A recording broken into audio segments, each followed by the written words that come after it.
దేవుని యొక్క దైవజనంగా మనము 3వ దినము ఉపవాస ప్రార్థనలోకి వచ్చాం. జకరియా గ్రంథము 7వ అధ్యాయములో 2వ వచనంలో ఒక చక్కటి మాట ఉంది. ఇదే మాట ఇంకా కొన్ని గ్రంథాల్లో ముందు పెడతాం. దేవునికి స్తోత్రం. ఆ 2వ వచనంలో మీరు చదవండి. ఇన్ని సంవత్సరములు మేము దుఃఖించినట్టు 5వ నెలలో ఉపవాసం ఉండి దుఃఖింతుమా అని యెహోవాను శాంతిపరుచుటకై మందిరముననున్న యాజకులను ప్రవక్తలను మనవి చేయగా సైన్యములకు అధిపతి యెహోవా వాక్కునకు ప్రత్యక్షమై ఇలాగ సెలవిచ్చినదేమనగా దేశపు జనులందరికీ యాజకులకు నీవే మాట తెలియజేయుట. ఈ జరిగిన 70 సంవత్సరములు ఏటేటా 5వ నెలలో 7వ నెలలో మీరు ఉపవాసం సరుకుచు నా యందు భక్తి కలిగి ఉపవాసం ఉంటిరా మరియు మీరు ఆహారం పుచ్చుకున్నప్పుడు స్వప్రయోజనముకే పుచ్చుకుంటుంది. మీరు పానము చేసినప్పుడు స్వప్రయోజనముకే కదా పానం చేసి తిరిగి. చాలు. దేవునికి స్తోత్రం. హల్లెలూయా. పిల్లరా, జకరియా ప్రవక్తలో నుంచి పరిశుద్ధాత్మ దేవుడు ఇశ్రాయేలు ప్రజలతో మాట్లాడుతున్నాడు. ఈరోజు దేవుడు మనతో మాట్లాడుతున్నాడు. పరిశుద్ధాత్మ దేవుడు మాట్లాడుతున్నాడు అనడానికి రుజువు ఏంటంటే ఆ కింద 12వ వచనంలో రాయబడి ఉంటుంది. యెహోవా తన ఆత్మ ప్రేరేపణ చేత తెలియజేసిన మాటలకు తాము వినకుండాట్ల హృదయములను పులిమిందల వలె కఠినపరుచుకుని గనుక సైన్యములకు అధిపతి యెహోవా యొద్ద నుండి మహావక్రత నా మీదకి వారి మీదకి వచ్చి. దేవునికి స్తోత్రం. హల్లెలూయా. పరిశుద్ధాత్మ దేవుడు మనతో మాట్లాడుతున్నప్పుడు ఖచ్చితంగా చెవికి ఆలకించాలి. పరిశుద్ధాత్మ దేవుడు మనతో మాట్లాడుతున్నప్పుడు దేవుడు నాతో మాట్లాడుతున్నాడని మనం ఖచ్చితంగా వినయభావముతో ఆ మాటను స్వీకరించాలి. మనం ఎప్పుడైతే ఆలస్యం చేసి నిర్లక్ష్య పెడతామో నిజముగానే దేవుని యొక్క ఉగ్రత ఇశ్రాయేలు ప్రజల మీద ఏర్పాటు చేస్తుంది. దేవునికి స్తోత్రం. హల్లెలూయా. నేను ముందుకు వెళ్తాను. ఒకసారి నిర్గమకాండము 34, 27, 28 వచనంలో చూద్దాం. ఒకసారి నిర్గమకాండము 34, 27, 28 వచనాలు. మరియు యెహోవా మోషేతో ఇట్లనెను, నీ ఆజ్ఞలను వ్రాసుకొను. ఈ వాక్యములను బట్టి నేను నీతో ఇశ్రాయేలుతో నిబంధన చేసి ఉన్నాను. అతడు 40 రేయింబగలు యెహోవాతో కూడా అక్కడ ఉండెను. అతను భోజనము చేయలేదు, నీళ్లు త్రాగలేదు. అంతలో ఆయన ఆ నిబంధన వాక్యములను ఆమేన్. హల్లెలూయా. దేవునికి స్తోత్రం. ఈ 40 దినాలు ఉపవాసం చేస్తున్నప్పుడు మోషే నీరు తాగలేదు, ఆహారం పట్టుకొచ్చలేదు.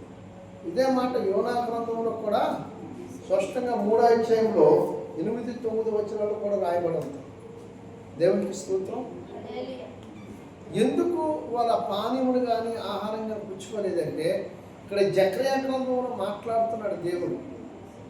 జకరియా గ్రంథంలో మాట్లాడుతూ ఉపవాసాలు చేయటానికి మీరు ఇష్టపడుతున్నారు కదా, నా నిమిత్తం మీరు ఏమైనా చేస్తున్నారా అని అడుగుతున్నాడు. ఎవరి నిమిత్తము? అది ఒక క్వశ్చన్గా ఉన్నది. అక్కడ చూడండి, క్వశ్చన్ మార్క్ ఎలా పెట్టాడు ఒకసారి చూడండి. 7వ అధ్యాయంలో చిన్న మాట.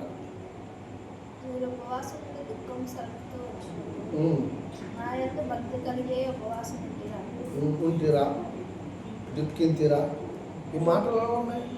ఇది ఒక క్వశ్చన్ మార్క్. అసలు ఎవరి కోసం ఉంటున్నారు మీరు ఎవరి కోసం దుఃఖాకాంతులు అవుతున్నారు? మీరు ఎవరి కోసం మీ మొక్కలు వికారంగా చేసుకుంటున్నారు? మీరు ఎవరి కోసం కడుపు నోరు కట్టుకుంటున్నారు? మీరు ఎవరి కోసం ఆకలి కలిగి ఉంటున్నారు? నా కోసం కాదు కదా. దేవుని స్తుతి. ఇన్ని సంవత్సరాలు లేనంటి ఆ దుఃఖము, ఆ రోదన, ఆ వేదన, ఆ ఉపవాసం ఇప్పుడు ఎందుకు మీరు చేయాలనుకుంటున్నారు? ఇది ప్రశ్న దేవుడు అడుగుతాడు. ఇన్ని సంవత్సరాలు బట్టి మీరు చేయలేదు కదా. అక్కడ మాట్లాడే ఇన్ని సంవత్సరాలు మేము దుఃఖించినట్లని వాళ్ళు అన్నప్పుడు 5వ నెలలో ఉపవాసం చేస్తున్నానని యెహోవా దుఃఖిస్తున్నామని అడుగుతున్నప్పుడు యెహోవాని శాంతిపరిచిన కొరకట. అంటే దానికి ముందు ఏం జరిగింది? ఇన్ని సంవత్సరాలు కూడా యెహోవా అనే దేవుడిని, అనగా యేసుక్రీస్తు ప్రభువు అనే దేవుడిని వాళ్ళు ఏం చేశారట? నిర్లక్ష్యం పెట్టారు. అసలు ఈ ఇశ్రాయేలు ప్రజలకు దేవుడు ఎవరైనా ఉన్నారంటే ఆయన యెహోవాయే దేవుడు. ఇక దేవుడైన యెహోవాకి ఎవరైనా ప్రజలు ఉన్నారంటే ఇశ్రాయేలు జనకమే. ఆయన స్వకీలు అంటాడు. ఆయన వీరు నా జనులు, వీరు నా స్వకీలు, వీరు నా ప్రజలు అంటాడు. స్పష్టంగా నేను ఏర్పాటు చేసుకున్న జనంగం అంటాడు. మరి వాళ్ళే దేవునికి విరోధంగా ఉండి దేవుడిని నిర్లక్ష్యం పెట్టి దేవుని మాట వినకుండా దేవునికి విరోధమైన కార్యాలు చేసి, చెయ్యరాని కార్యాలు చేసి, చెయ్యకూడని పనులు చేసి, తప్పుదములు చేసి దేవునికి విరోధంగా లేచారు. ఎప్పుడైతే దేవునికి విరోధంగా లేచారో దేవుడు చూసి చూసి చూసి ఆయనకి కూడా కొంచెం కోపము. ఈ కోపం ఎలాంటిదంటే ఇశ్రాయేలు ప్రజలు నశింపజేయాలని కోపం కాదు. నా వైపు చూడు, ఇశ్రాయేలు ప్రజల్ని నశింపజేయాలి, ఈ భూమి మీద ఉండకుండా తుడిసేయాలని ఉద్దేశం కాదు ఆయన కోపం. ఆయన కోపం ఏంటి? వీరికి ఆకలి ఏంటో తెలియాలి, వీరికి కష్టం ఏంటో తెలియాలి, వీరికి వేదన ఏంటో తెలియాలి, వీరికి దేవుడు ఎవరో తెలియాలంటే, తిరిగి జీవం కలిగిన దేవుడి దగ్గర రావాలంటే అక్కడ కొన్ని పరిస్థితులు మార్చబడాలి. ఆ దేశాల్లో కరువులు, కాటకాలు, ఇబ్బందులు, ఇక్కట్లు, ఆకలి దప్పులు, ధాన్యం పండకపోవడం, ద్రాక్ష చెట్లు పోయకపోవడం, ఖర్జూరపు చెట్లు పండకపోవడం, దానిమ్మకాయలు కాయకపోవడం, ఇలాంటివెన్నో. దేవుడు ఈ భూమి మీద సృజించిన ప్రతి పంటను దేవుడు ఏం చేశాడంటే కఠినపరిచాడు. ఆ దేశంలో కరువు. ఇప్పుడు ఎక్కడికి వెళ్తాం? దేవుని విడిచి ఏం చేశారు? ఏదైతే చేస్తుండో అది దాని దగ్గరికి మొక్కిన సందర్భాలు, దాని ఏదో సాగల పడిన సందర్భం ఉంది. అసలు నిన్ను పిలిచినవాడు, నిన్ను కొన్నవాడు, నిన్ను పోషించినవాడు, నిన్ను కన్నవాడిని వదిలేసి నువ్వు మా నాన్న అంటే ఊరుకుంటాడా? దేవుడి స్తోత్రం. నిజమే, ఇప్పుడు నేను కన్నాడైనా నీకోసం రక్తం కాల్చాడు, నీ ప్రాణం పెట్టాడు. ఎవడో లోకాధికారిని అపవాదం వచ్చి నువ్వు నా సొత్తుని నాతో వచ్చే నీకు కావాల్సింది నేను ఇస్తానని యేసు ప్రభువు వారు నా 4వ అధ్యాయం మత్తయి వార్తలు ఆయన పెద్దైన శిఖరంలో తీసుకెళ్ళిందట. ఇదిగో ఈ లోకరాజ్యాలన్నీ సంవత్సరం, ఈ రాజ్యాలన్నిటికీ నేను అధిపతి చేసేస్తాను, నేను అధికారం చేసేస్తాను, నేను రాజుని చేసేస్తాను అని అడుగుతున్నాను. నన్ను యేసు ప్రభువు తెలీదా? నాకు ఒక తండ్రి ఉన్నాడు, నాకు ఒక నన్ను పంపిన వాడు ఉన్నాడు, ఆయన నాకు తండ్రి. కానీ ఈడవడం ఆయన తండ్రితే కిందకు వచ్చి పడ్డావు. దేవునికి స్తోత్రం. నా తండ్రి ఎక్కడున్నాడు? నా కుడిపార్శ్వమున ఉన్నాడు. నా తండ్రి ఎక్కడున్నాడు? పరలోకమందు ఉన్నాడు. నా తండ్రి ఎక్కడున్నాడు? పరమందు ఉన్నాడు. మరి వీడు గాలిలోక బంధకాల్లో అపవాదాన్ని చెప్తూ ఉన్నాడు. దేవునికి స్తోత్రం. వీడు గాలిలోక బంధకాల్లో ఉండి వాడు వచ్చేవాడంటే ఎత్తైన కొండ మీద తీసుకెళ్ళిపోయి, ఇదిగో ఈ లోకరాజ్యాలన్నీ చూడు, వాటి చెవిని చూడు, ఇవన్నీ నీ వశం అవుతాయి. ఒక్కసారి నా క్రాలు మొక్క అంటే క్రాలు మొక్కడం అంటే దాని అర్థం ఏంటి? ఎప్పుడైతే క్రాలు మొక్కమో నీవే నాకు తండ్రివి, దాని అర్థం అంతే, ఏమి లేదు. అవునా? అంతేనా? నా యజమానుడివి, నేను నీ కాలు మొక్కాలంటే నా యజమానుడివి అంతే. అక్కడి నుంచి ఇంకా తండ్రి అయిన వాడు ఎప్పుడైతే కాలు మొక్కో నీ మీద అధికారం పూర్తిగా తోటలుగా ఎవడైతే ఎదుటైతే మన కాలు మొక్కమో వాడికి మన మీద అధికారం, వాడు మనకి యజమానుడు అవుతాడు.